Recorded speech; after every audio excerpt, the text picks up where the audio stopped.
2 दिन पुराना स्टार्टअप है मेरा। ऑफिस बड़ा नहीं है लेकिन सपने बहुत बड़े हैं। साथ दोगे? भाई सैलरी सैलरी नहीं दे पाऊंगा लेकिन हिस्सेदारी जरूर मिलेगी। बिजनेस अच्छा हुआ तो साथ में आसमान छुएंगे, नहीं तो साथ में डूबेंगे।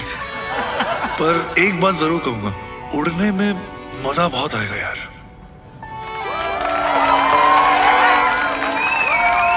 Alright, it's time open for interviews now. नौकरी मिलेगी सर?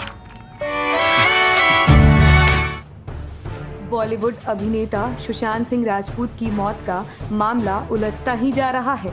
कोई उसे आत्महत्या बता रहा है तो कोई उसे साजिश।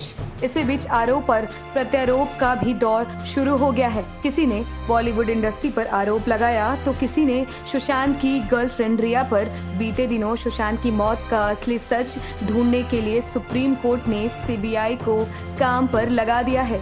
आखिर क्या हुआ था उस दिन सुशांत के साथ और क्या है इस विवाद की अब तक पूरी कहानी, सुनिए हमारी जुबानी हमारे इस खास रिपोर्ट में। ये कहानी शुरू होती है 7 जून से। देश में कोरोना की वजह से लॉकडाउन चल रहा था। मुंबई में भी लॉकडाउन था। उस रात तक सब कुछ ठीक था। सुशांत सिंह राजपूत अपने घर में बिल्कुल सामान्य थे। उनकी गर्लफ्रेंड रिया चक्रवर्ती मार्च से उनके साथ इसी घर में रह रही थी। लॉकडाउन के चलते शूटिंग बंद थी और बाहर आना जाना भी बंद था। सुशांत के तीनों मुलाजिम और उनका दोस्त घर के ग्राउंड फ्लोर पर रहते थे, जबकि सुशांत और रिया फर्स्ट फ्लोर पर।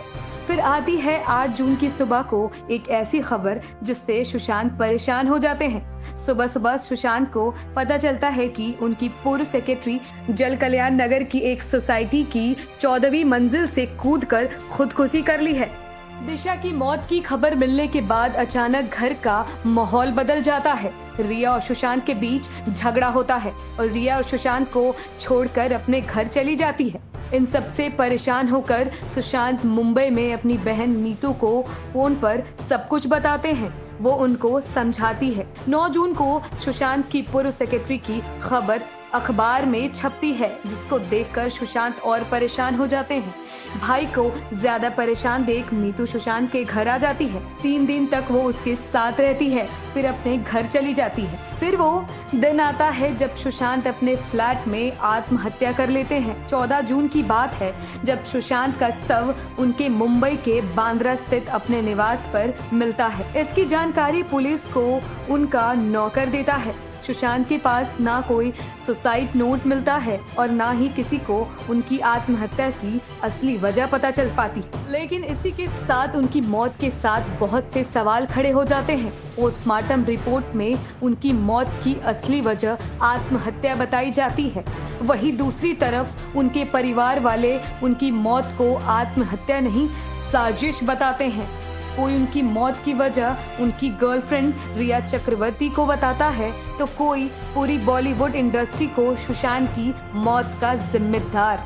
इसी बीच देश में फिर से नेपोटिज्म की चर्चा जोर पकड़ लेती है। सुशांत की मौत को नेपोटिज्म से जोड़कर देखा जाने लगता है और बॉलीवुड स्टार इस रेस में कूद पड़ते हैं। कंगना रनौत की वीडियो के बाद ये मसला और हवा पकड़ लेता है। तभी बिहार के मुजफ्फरपुर से खबर आती है कि सुशांत केस में 8 लोगों के खिलाफ FIR दर्ज हुई है, जिसमें करण जौहर, संजय लीला भंसाली, सलमान खान, एकता कपूर समेत सुशांत के सुसाइड से जुड़े 4 अन्य लोगों के नाम शामिल हैं। इन सब के बाद देश में सुशांत की मौत को लेकर जगह जगह प्रदर्शन होने लगते हैं। खासकर बिहार में यह प्रदर्शन जोर पकड़ने लगता है। इस दौरान प्रदर्शनकारियों बॉलीवुड स्टार सलमान खान, शाहरुख खान और करण जौहर के खिलाफ जमकर नारेबाजी भी करने लगते हैं। इसके साथ ही सुशांत के फैन बॉलीवुड में नेपोटिज्म को बढ़ावा देने वाले सेलेब्स की फिल्मों को बहिष्कार किए जाने की भी अपील करते हैं। प्रदर्शनकारियों का कहना था कि फिल्म इंडस्ट्री में सुशांत सिंह के साथ भेदभाव किया जाता था। बिहारी के नाम पर भी उन्हें परेशान किया जाता था। इसलिए सुशांत सिंह राजपूत ने खुद को खत्म कर लिया है। फिर सुशांत की विसर रिपोर्ट सामने आती है।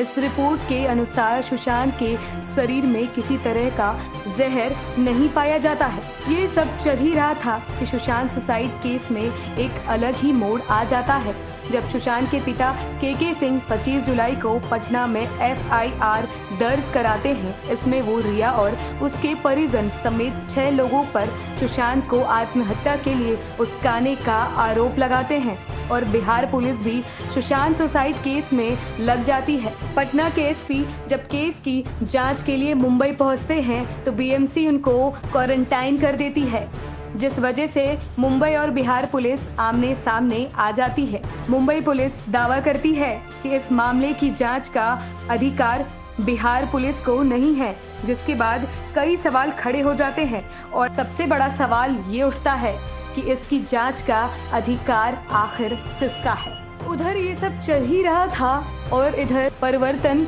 निदेशालय ED ने अभिनेता सुशांत सिंह राजपूत की मौत से संबंधित मनी लॉन्ड्रिंग मामले में अभिनेत्री रिया चक्रवर्ती और उनके परिवार से पूछताछ चालू कर दी थी। इस पूछताछ में भी कई अहम बातें भी सामने आती है, जिसमें पैसे की हेरफेर की बात अहम होती है। फिर कहानी अपने दूसरे पड़ाव की ओर बढ़ती है।